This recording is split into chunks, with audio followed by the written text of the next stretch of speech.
Antifa, déjà, il faut distinguer deux, on va dire, grandes familles d'attaques. On va avoir les attaques ciblées. Donc là, le groupe cybercriminel cherche spécialement à atteindre une organisation bien définie.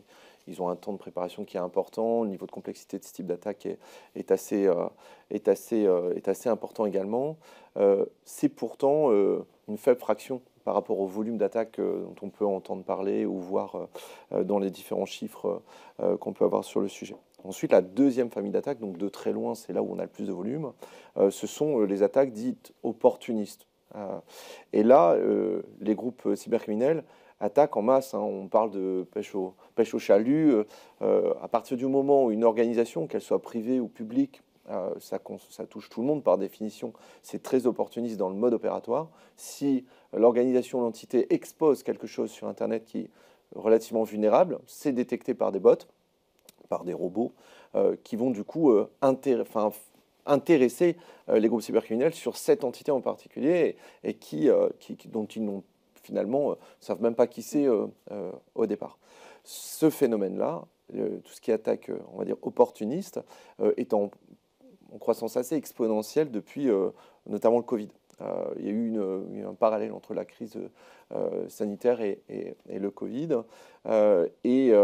C'est depuis 3 ans, depuis 2020, c'est un volume très important, ce qui fait qu'on en parle très régulièrement.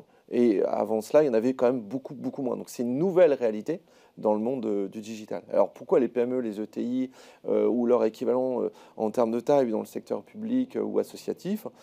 Tout simplement, c'est parce que la plupart des grandes entreprises se sont protégées depuis déjà quelques années. Elles ont mené des projets, déployé des dispositifs. Et en réalité, c'est plus forcément elles qui sont directement exposées, en tout cas assez faciles à attaquer. Et donc, tout naturellement, la cybercriminalité se déporte vers les organisations les moins protégées. Il y a deux attaques, on va dire, qui sont vraiment, si on regarde le volume d'attaques opportunistes, qui sont vraiment l'illustration de ce phénomène. C'est les attaques type ransomware. Donc celles-là, on les connaît tous, les attaques ransomware, parce qu'il y a énormément de médiatisation autour de cela.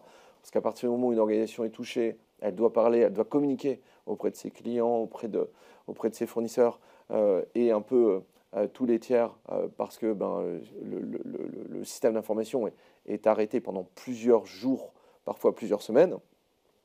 Par contre, c'est en réalité donc les plus violentes, mais pas les plus fréquemment rencontrées en termes de volume.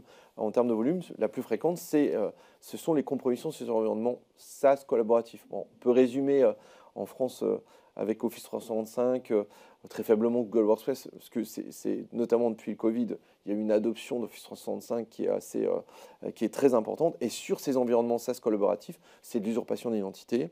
Un attaquant arrive à travers un mot de passe qu'il a pu obtenir ou un phishing, à prendre le contrôle d'une identité, donc d'une boîte, et puis aller vers finalement la construction d'une attaque basée qui va aboutir sur un faux virement ou l'exfiltration de données qui vont ensuite pouvoir être monétisées. Ces deux attaques-là sont vraiment de très très loin les plus fréquentes.